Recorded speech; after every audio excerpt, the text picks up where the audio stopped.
You will never catch me writing a post longer than the default limit. If you ever catch me editing a post, I need you to know that I am down my worst ever. Down the worst I've ever been. Like down bad. Or I guess down bad has kind of been changed to mean something different now. Because now down bad just means you want somebody really bad, but that's not what it originally meant. Fun trivia. Fun language lesson, actually, if you don't know what that used to mean. Because down bad now means like you want somebody just really, really badly. Like you've got a really big crush on somebody. But originally, the idea of down bad was like you were down on your luck. Like life was hard and rough and difficult enough that you would just accept this person, or you would accept anybody. That was the original idea, and it would sometimes be used outside of like crushes and stuff. When I say it now, I meant it that way. I'm not down bad for default. Well, I guess I am kind of down bad for default Twitter in the current meaning. That's what it used to mean. Down bad used to just mean like you are struggling so much that you're like, this is your standard. It used to actually mean it be a very mean thing to say. I think it used to be like you'll just take anybody is what that used to mean. Etymology nerd. Yeah, I love etymology. I think etymology is really fun. I love looking into like the etymological tree of some words. Some of them you wouldn't really expect. One that I've talked about before that I think about a lot is octopus, specifically because of the plural, right? Half people in this world, half of the English speakers in this world will pluralize, or is it pluralize? Pluralize? How do you say that word? To make plural.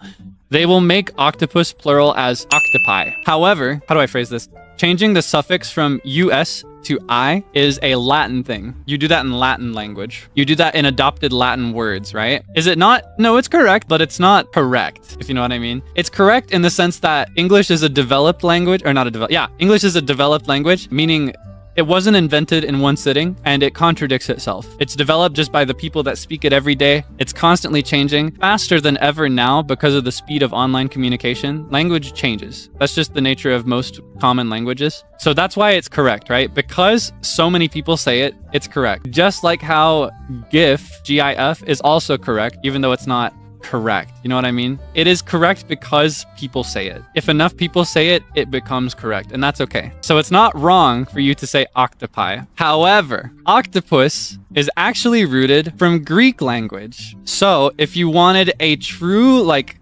representational plural of octopus, it would actually be octopodes. But nobody says octopodes, so that's wrong. So the best thing to say, in my humble opinion, is octopuses, because it's an English word, it's adopted into English, so you should just pluralize it as an English word with es, octopuses. Nobody in this world chooses to say octopodes unless they're turbo annoying. And I say this because I used to say octopodes until I recognized how annoying it made me to say octopodes. Like gray and gray, that one's a different situation. So with gray, like G-R-E-Y, and gray, G-R-A-Y, that's the country thing. It's kind of like color with a U or without a U. A fun mnemonic device to remember gray versus gray is that A stands for America and E stands for everywhere else. Yeah, because like in, I think Canada as well, but like Europe, like England, they'll spell it G-R-E-Y, I'm pretty sure. Whereas America spells it G-R-A-Y. Both of them are accepted everywhere you go. Because America just had to be different. We had to change everything up. If I can influence even one person to see my way, I personally, it doesn't actually matter to me that much. You can say it however you want. I ham it up sometimes, but I don't want you to think that I want to police people's language.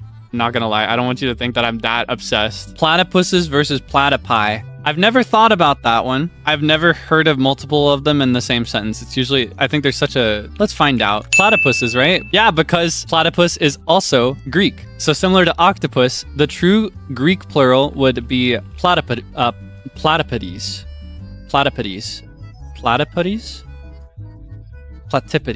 I don't know how to stress that one. Platypides is what I'll say. Any odes plural is never going to catch on in English.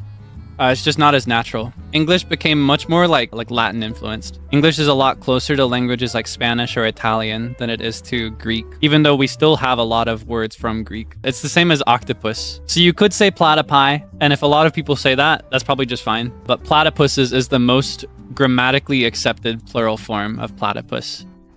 Platypuses. Linguistics can be pretty fun. English especially has a lot to like unravel just because English is a bit, there are a lot of languages like this, especially now. Some of them even influenced by English in the modern world, but English stands out in a lot of ways just because of how influenced it is by other languages. English, in its origin, is honestly just kind of like a fusion of a bunch of adjacent languages, and it ended up sticking as a result. And now it's constantly changing. There's so much nuance that doesn't really get studied or explored properly in modern English even. Yeah, English can be really confusing. I think it's probably one of the most difficult languages to learn as a second language, just because any rule you learn is going to get contradicted if you speak with like a real person. Like the English that you'll learn in a textbook is already really hard and full of contradictions, and it only ramps up to about 10,000 when you start talking to real people. I feel so bad sometimes because I've seen a number of people that say that they use me to study English, but I feel like I'm a really bad influence in that case. I feel like I'm prone to a lot of meaningless slang. Some slang that doesn't even make sense to all native English speakers.